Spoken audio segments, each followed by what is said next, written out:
So, the movie begins with Rebecca, whose life seemed perfect. She had a small family. She, her husband, and their son were all happy. Rebecca's husband, Peter, worked at a church. He wanted Rebecca and their son to work with him, helping those who believed in God. Rebecca believed everything Peter said. She also started attending church with her son. But one day, a tragedy changed Rebecca's life. Peter took their son to a camp, but after returning, their son took his own life. This tragedy left Rebecca devastated. She was no longer interested in anything. She even left the church, to drown her grief. She started using drugs. Peter, who was highly respected in society, began to grow tired of Rebecca's behavior. He told her, "You only have 1 year. If you don't get yourself together, I will leave you." Rebecca, who loved Peter deeply and never wanted to leave him, decided that from now on, she would do whatever Peter wanted. Peter entrusted Rebecca's counseling duties to his friend, Mary, who worked with him at church, and moved to another house, having decided that he would only see Rebecca once she was completely well. Time passed. It had been almost a year since Rebecca and Peter were together. We see Rebecca, whose condition had worsened over this year. Although she wasn't taking drugs, she still had hallucinations. She began to believe that there was someone in the house who was stalking her and wanted to kill her. Someone would come into their house at night and then sit in Peter's office. She tried to tell everyone about this. She told Peter on the phone, and Mary, but Mary also refused to believe her. Peter even told her, "I feel like you haven't given up your habits. You're still using drugs." Hearing this from everyone, Rebecca finally believes it herself. "Maybe these are my hallucinations. Maybe I'm seeing these things because of depression and anxiety." Once she believes this, some days go well, but one day, she feels as if someone has sneaked into her house, and now it is inside Peter's office. She's terrified. She calls Peter, but he's not picking up her calls. She sends him a message, "I feel like a thief has entered our house, and I'm going to kill him." Rebecca was terrified. She took a gun and quietly sat down on her bed. She heard a voice near her door again. She immediately took the gun and came out, but it was Peter at the main entrance. She was terrified. Seeing Peter, she ran downstairs and said, "Believe me, someone broke into the house and wants to kill me." Peter, believing her, searched the entire house. He even checked his office, but there was no one in sight. This angered Peter, and he began yelling at Rebecca, saying, "You haven't stopped your behavior. You haven't stopped taking drugs, and that's what's taking its toll." Rebecca promises him, "I haven't used any substances for the past year. Mary has also been counseling me, and I've improved a lot." She says, "I want to be with you. I am changing myself to be with you." But Peter didn't believe a single word of hers. Peter angrily leaves, telling Rebecca that he only has a few months left. "If you don't improve yourself, I'll leave you." The next day, we see Rebecca cleaning the garden, and then she feels as if there's a shadow inside her house, a shadow that's watching her. Just then, Mary arrives at her house, and she tells her about this, but Mary ignores her and starts reading Bible verses to her. During their conversation, Rebecca receives a message from Peter. He says he'll be visiting Rebecca today. Rebecca is overjoyed. She's been waiting for this message for a long time. Finally, Peter remembers her. She gets ready, cleans the house, decorates it a bit, and cooks a lot of Peter's favorite food. After getting ready, she waits for Peter at night, and finally, Peter arrives. Rebecca is overjoyed, but Peter hasn't come to meet Rebecca. He's come to give her divorce papers. He tells Rebecca to sign them. "I don't want to be with you anymore." Hearing this, Rebecca was devastated. She begged Peter not to do this. "I've completely changed myself for you. I've given up drugs. I've given up all my bad habits, and now I'll even start going to church with you." But Peter refused to listen. This angered Rebecca, and a fight broke out between them. Peter told Rebecca, "I want to leave you because it was your negligence that led to the death of our son." Rebecca replied, "What was my fault in that? He went with you. After all, he committed suicide, and you should remember very well that before he went to camp with you, he was much happier. And now would you like to tell me what happened at that camp that led my son to take his own life?" They were shouting at each other, and finally, Peter told Rebecca, "Whatever it is, I've decided I won't be with you." Rebecca, who had no parents, whose son had died, and now whose husband was leaving her, life was going to be very difficult for her, so she decided to take her own life. She took a pistol from her drawer, held it to her head, and threatened to kill herself. During their argument, a loud scream echoed through the house. The sound was so terrifying that Rebecca and Peter's hair stood on end. No human could have screamed that loud. Peter clearly knew there was a demon or some other power inside. It was so terrifying that both Peter and Rebecca were petrified. Rebecca, calling off the fight, says to Peter, "Look, I told you there's someone inside this house, a shadow. You didn't listen to me, now you've heard it yourself." Peter, heeding Rebecca's advice, starts checking the entire house, but there's no one inside. After searching for a long time, they find nothing inside. Peter thinks it must be a misunderstanding between them. Rebecca says, "We can't both have the same thoughts. There really is someone here.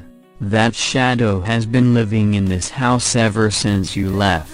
He's tried to kill me repeatedly and he's been following me almost all the time. That's why I was scared, and you guys thought I was doing drugs."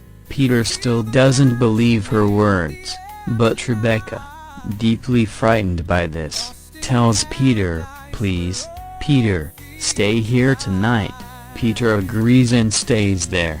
Rebecca serves Peter food, and as Peter begins to eat, she sees that all the food has turned black in a flash, and Peter's face has also turned black from within, as if Peter himself had become a demon.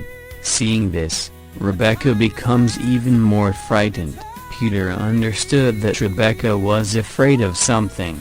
He calls Rebecca and makes her sit beside him. Rebecca sees that Peter has now returned to normal. Peter tells her, "I understand you're very scared and have let all of this get to your head. Look, there's no need to think so much. Let's pray together, and these things will go away." Rebecca agrees, and they both begin to pray together. But suddenly, Rebecca sees that the door to Peter's office upstairs is open, and something has entered inside.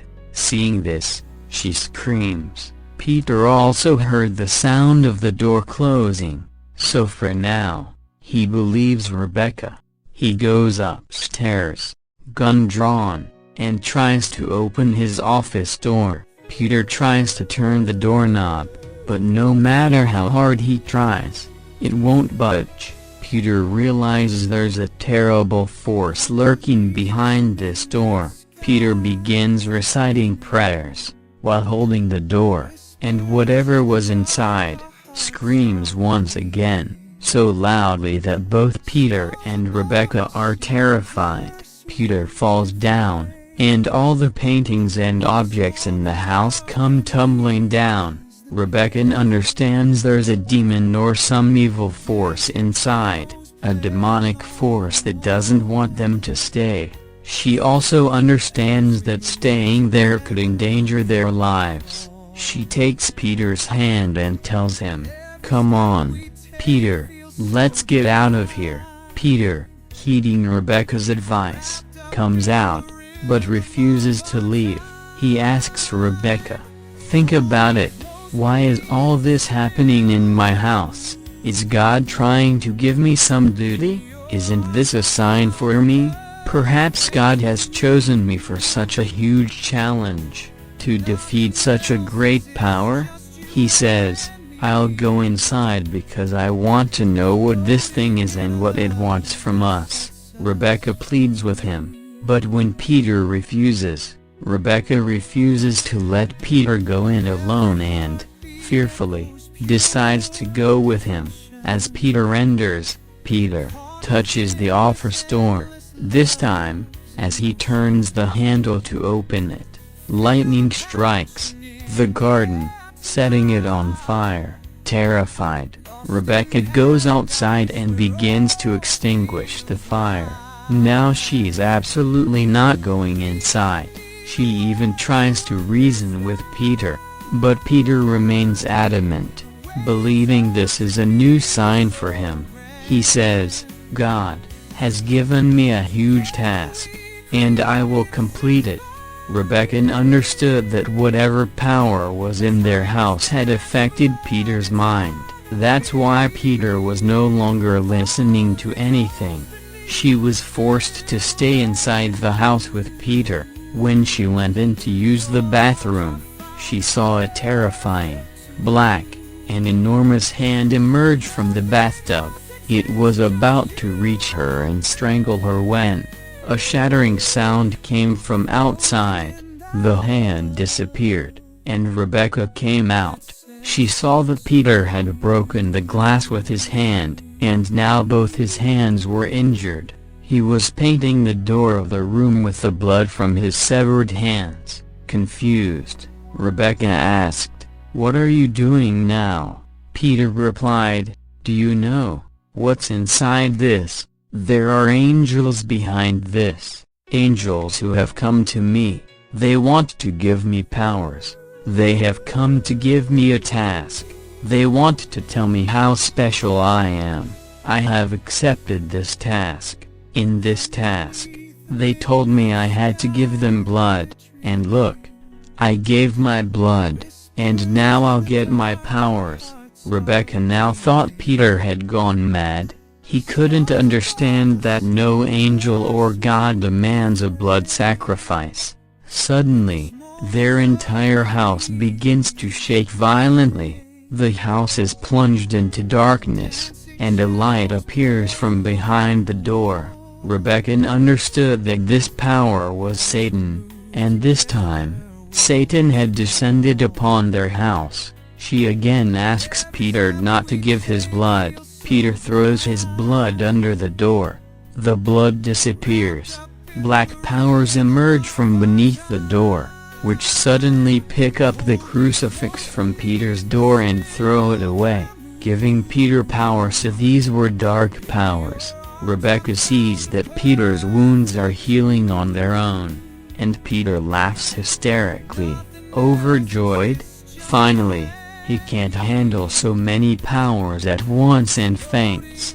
Rebecca understands that the house has become even more dangerous, so she picks up Peter and takes him to her friend Mary's house. They tell Mary everything, and Mary finds it hard to believe that there really were any shadows in their house. Rebecca claims that her house was haunted by demonic shadows, while Peter claims that there were angels in his house who had given him power. Now, Mary is confused about who to believe. She realizes that something must have happened in the house that's causing these two to be disturbed. She tells them to do one thing. "You two, rest for today. We'll discuss this in the morning." They go to sleep, and Rebecca feels those large demons approaching her again, choking her throat. Scared, Rebecca wakes up to find no one there. She went to her husband's room to check on him, but Peter wasn't there, and strangely, neither was Mary. Suddenly, Rebecca wondered if Peter had taken Mary home. Desperate to save them both, she began her journey back to her house. From outside, Rebecca saw Mary and Peter questioning the demonic powers. Going upstairs, she yelled, "What are you guys doing?" Peter was overjoyed to see Rebecca there. He told Rebecca, "Now you know everything. Now I will tell you the truth. These powers aren't God's powers. These are demonic powers, and they've been with me since childhood, and I've always followed and worshipped them. And now I want you to worship them too. Look, like Mary is doing it." He says, "We don't have to do much. We just have to feed this power our blood, and then it will do whatever we want." Rebecca was at a loss. What should she do? She couldn't do this wrong. Nor did she want to. She wanted to run away, but Peter caught her. Mary told Rebecca, "Don't say no to him. If you say no, you'll face your own consequences. You know your son refused in the same way, and do you know what happened to him? Then he died." Rebecca's eyes widened, realizing these same people were behind her son's death. Peter now told Rebecca, "Look how Mary will feed it her blood." Rebecca didn't want to see this. She was about to run, but Peter held her at gunpoint. Mary cut her hand and threw the blood under that door. Mary had cut her wrist. Due to excessive bleeding, she faints right there, and then the same dark shadow drags Mary from under the door. Seeing this, Rebecca becomes extremely frightened and tries to escape, but Peter tells her, "Don't be afraid. Come on, it's your turn."